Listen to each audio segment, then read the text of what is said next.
And not to say that, we hated where we went to college. It's not that we hated it. It was just that we became socially aware and conscious, and we were absorbing information, but we had to find our footpath and our pathway to what we're doing.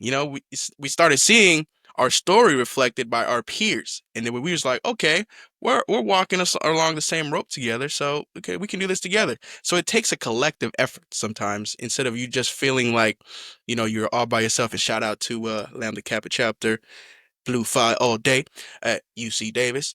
Um, Now, kind of to segue into the next part of our conversation is mental health isn't a luxury, right? Sometimes people want to say that this topic is overly talked about, oversaturated, and just do whatever.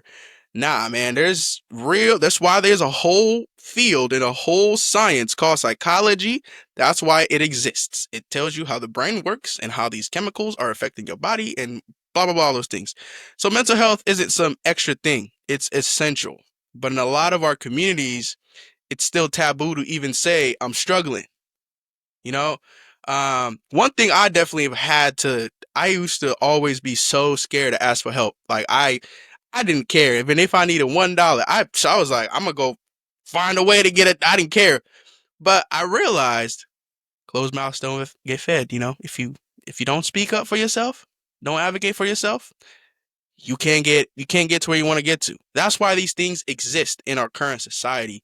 Um, and sometimes some people, like for some communities, they aren't raised with therapy or the aspect of utilizing their resources or their collective community to be able to understand who they are.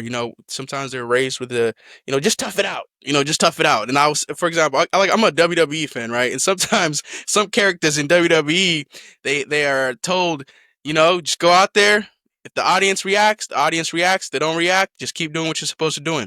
But the whole goal of WWE is to actually get the audience engaged. If the audience is booing you, you're doing something right. If they're cheering, you're doing something right. If they ain't doing none of that, you're definitely doing something wrong.